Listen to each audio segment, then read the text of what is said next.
This is the Average to Savage podcast with Paul Guarino. Everyone and anyone, athletes, celebs, and much more.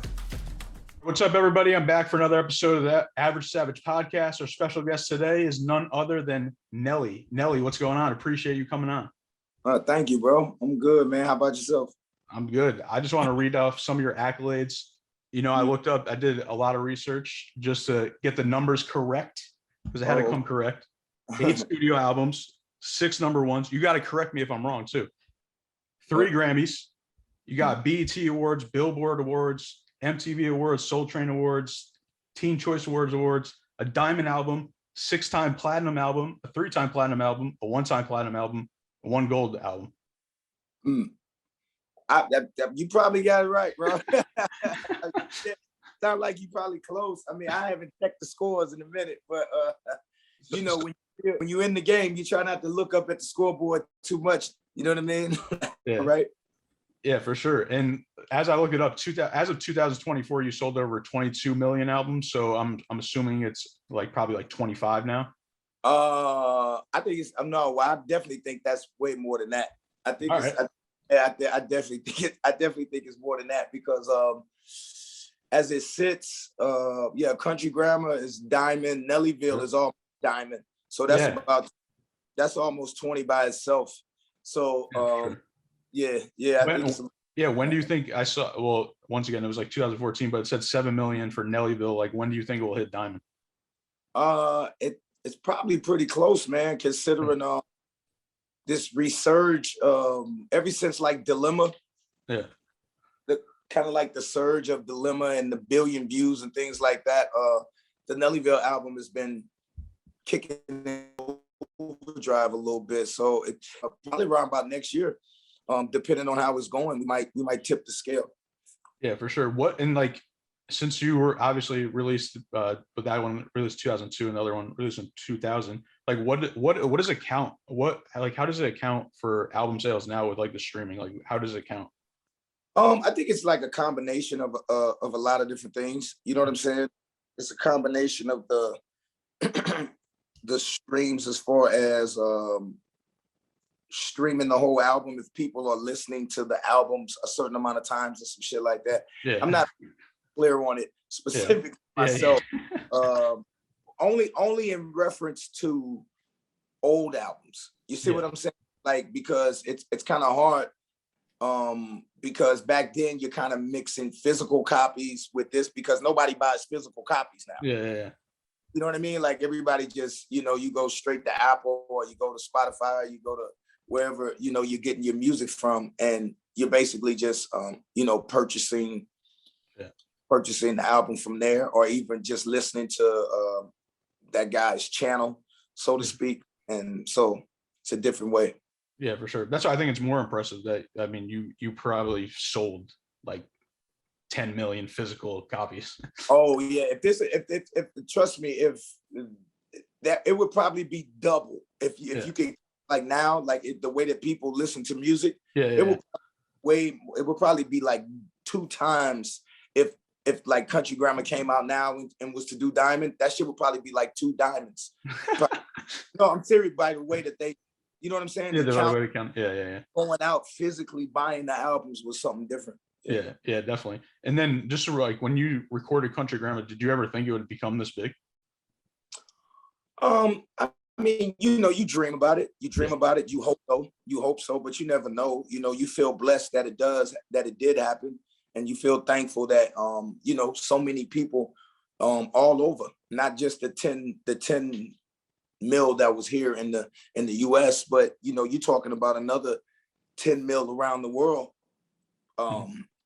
being a part of that album, and touching so many people. So you just truly feel blessed that happened, man. We didn't know though. Nah, can't say that I knew. Yeah, for sure. And then just going into now, you just released Heartland. It's country influenced. I did my research for that. I know. And then, this has been 8 years since you released an album. What has that journey been like for you? Just in between that, and then what took so long? Well, I think for me, it's just I love new things. And if I'm not, it's kind of like new or in a new space. You know what I mean? Like, it's almost like you have to be inspired, so to speak. And it's not to say that I'm you know, that there's not things that are inspiring that's been going on in between those processes. But, you know, I was switching labels at the label headache of trying to do this, trying to do that. You know, life in general, you just going through stuff, you know, trying to figure that shit out. But I think it just was the point of getting focused enough to put your energy into a project that you really feel, you know, feel comfortable about, or you really feel good about.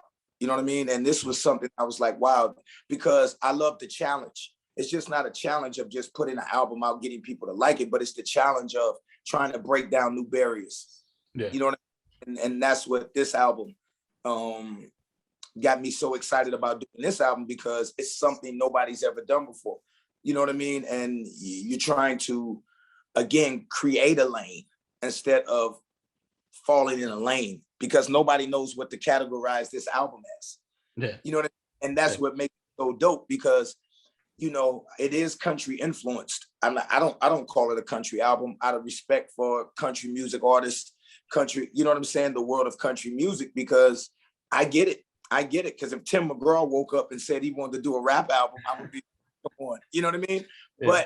But I definitely feel like Tim could make an album that can be hip hop influenced.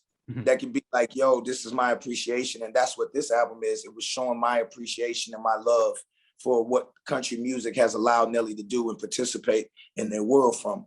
And that's what this is. So, you know, I don't know what took so long time-wise, but I know energy-wise, I think just being excited about a project, so to speak.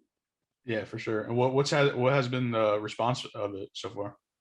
I mean, it's been dope, bro. I mean, it's just been dope. I think it's shocking. I think it's one of those situations to where it's going to grow on people the more and more they listen to it, and the more and more people get a chance to understand it. Because again, it's a brand new concept. Yeah. You know what I mean? Like, it's just a brand new concept. But it's hard to find anybody that's 50 years or younger that doesn't like hip hop, that doesn't some type of affinity for hip hop, no matter what music or genre they're in, you know, because a lot of the young country artists, they grew up on Nelly. They grew up on Lil Wayne. They grew up on, you know, Jay-Z's and Snoop Dogg's, and they love that music. So every time we go around and we meeting these young talented people, that's the first thing they say is, oh shit, man, you know, like, you know, you one of the first albums I ever bought, or is this and that. And it's a good feeling, because, you know, you want to touch everybody. Yeah, your album was definitely one of the first I had. I had the edited version on my Walkman. And then what was the behind the cover design? Obviously, it's like the St. Louis, but like, whose idea was that? Because I thought it was like really dope. Yeah, it was ours.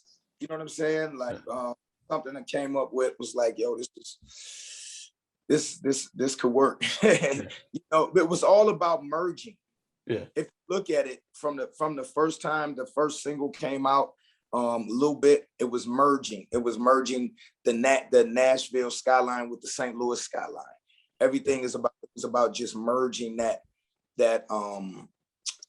you know, St. Louis, from what I was doing as far as the hood, bringing that to country music, and the hat just fit right in. You know what I mean? Yeah.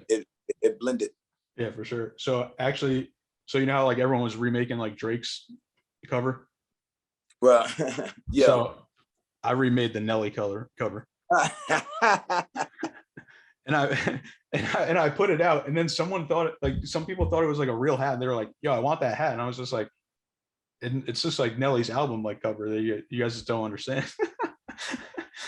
That was dope. Yeah. That's dope. You should actually that'd be dope if you get like a custom hat. It would have to be split in two and then get it done. Yeah, we talked about it. It would be kind of hard because the back only. Yeah. But you know, who knows? We again, because as far as my second project Heartland that we're talking about the concept, because all of these songs on here were like all male representations. So Heartland 2 is going to be female representation of country music and things like that. So hopefully we get a chance to come out with a concept of taking some exclusive and giving those out as far as merchandise type of feel. You know what I'm saying? Making that hat and putting it together, hopefully. You know what I'm saying? Works. Yeah, that's dope. And then you're going on tour October 9th. And is that include the little bit of music series? Is that the same thing? Yeah, that's what that is, the music series. Yeah. So what are you looking forward to going on tour again? I know you're always on tour. Yeah.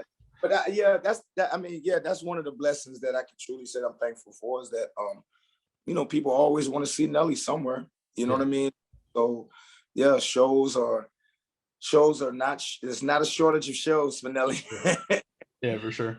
Well, man, this has been a beautiful situation as far as being able to like you said, bring some new music to the shows and things like that. Yeah, definitely. And I know in a lot of interviews you, and even in your mini documentary, you always talk about like the come up, and that was like the most exciting part. So is it still like exciting to you, even though you're not on the come up anymore because you're way established? Well, yeah, I mean, anytime you get a chance to put a new project out and people are excited about it, because I think that's the thing is, as we go around, we're, unveiling this project live, because for the past couple of years everything has been so bogged down because of COVID, and that was one of the reasons why this project didn't come out sooner, because I don't know how to present my music over the internet. Yeah. You know what I mean? Like I like to get out, I like to touch the fans, I like to present it to them, and it's just a better overwhelming feeling. So I do get excited for that. Yeah, for sure. And what does it mean to you to just have like timeless songs that are played at like weddings, stadiums, like everywhere? It's dope, bro. It's dope, man. I mean, that's what you wish for. That's what you hope for as an artist, is that people can make or take what you have done and make precious moments for themselves with it. You know what I mean? That's exactly what you hope and wish for. Yeah, definitely. And then just going on like the business side of things, I feel like you're one of the few rappers that get like a bunch of like brand deals and things like that. Like you had Nike, Reebok, Got Milk, Ford, Cheerios, Mike and Ike's, Budweiser, and then recently, just now, is Burger King with the Keep It Real meal. So how'd that come about? Actually through my manager. I mean, I don't know.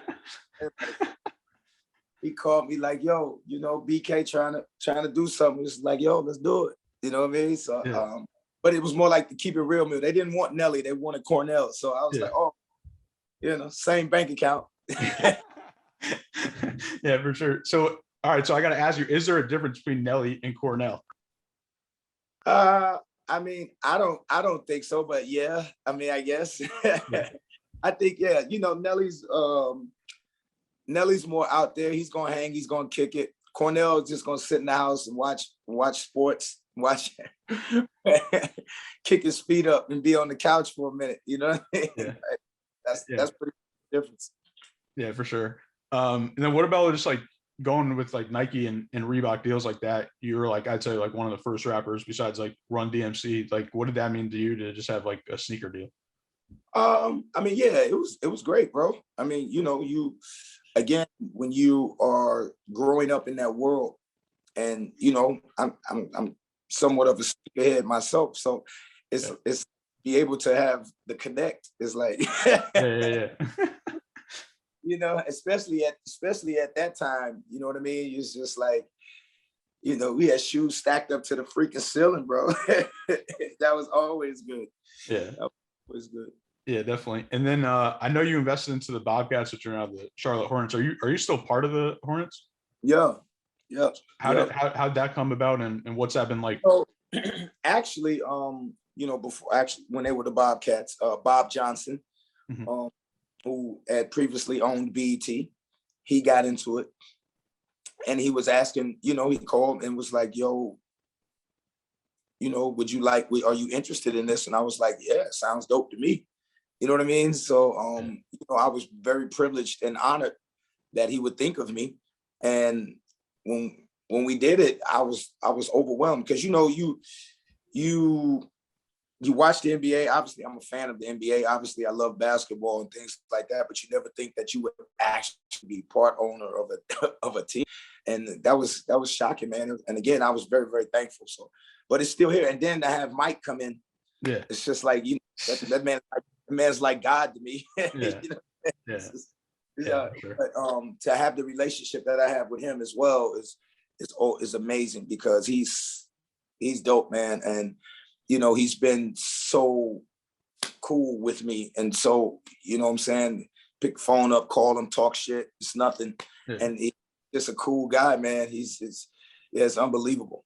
Yeah, that's awesome. And then, like, I know you're into NASCAR too, and you're friends with Denny Hamlin, and he's sponsored by Jordan. So that's like a full circle type thing. Yeah. So who knew Denny first?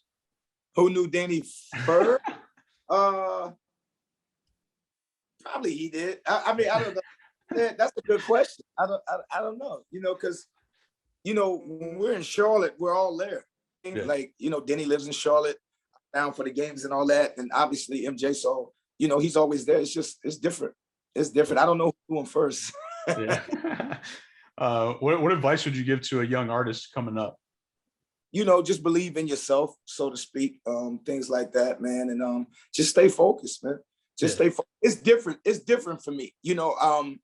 Now artists, it's all about, your social and things like that. Yeah. Like I didn't have that. We had to physically do talent shows and sell it out the trunk. So, I can't tell you how to get started right now.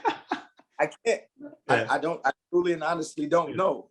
Like, and that's why I think it's more impressive what you've done because of the non-social media. Yeah, it's tough. Yeah. That's tough, especially, we used to try to be a little, I don't want to say secretive, but we were trying to keep our personal life personal, and boom, boom. And now you have to let people into everything. Yeah, for sure. What I mean? Like, so. Yeah, definitely a wild world out here. All right, last couple of questions. These are the fun questions. They're going to go from average to savage. Are you ready? Okay, let's do it. All right, I think I know the reason why, but how did you get the name Nelly? Well, obviously it's part of Cornell. You can see that. You can definitely see that. But my dad, they used to call my dad Big Nell, and they used to call me Lil Nell. You know what I'm saying? It's just Nelly, so it was cool. That's dope. What's your favorite song right now, non-Nelly song? Favorite song that's not Nelly's song? I would probably say Essence. I love the Essence of WizKid. I love that Kid Wiz or whatever that is. All right. I like the Essence record. That's a dope record. All right. I'll have to check it out. You've done a lot of collabs with many artists. Who is your dream collab that you haven't done one with? Well, considering I'm doing the country influence as of right about now, I'm trying to get the OG Hank Williams. You know what I'm saying? Yeah. That'd be dope. I want to rock out with Hank one good time. So that'd be dope. I want to see you do a song with Drake. Drake, phenomenal artist. Phenomenal. Who knows? You know what I'm saying? Maybe we can put it together. Yeah, and I actually had Anthony Hamilton on, so I got to ask him how you guys linked up, and he said it was always dope to collab with you guys. Yeah. Well, that's family, man. That's family. Jermaine Dupri's like my big brother, so that whole So Def thing that's nothing but a phone call. It's an arm reach. Anything I need, vice versa. Yeah, for sure. So my last one is, I'm the biggest Nelly fan, I'll say. I don't know if you knew that, but so every time everyone always asks me who's my favorite. See, I got the shirt on. So everyone always asks me who's my favorite rapper, and they're always like surprised that I say Nelly, and I'm just like, what? Like, how? Like the accolades, all the stuff. I don't know. And then I tell them the songs, and then they're like, oh yeah, that is Nelly. Blah blah blah. So what do you guys say to the haters out there? So a perfect example too. I was on live with Speedy from Complex. Speedy. Yeah. The not the producer.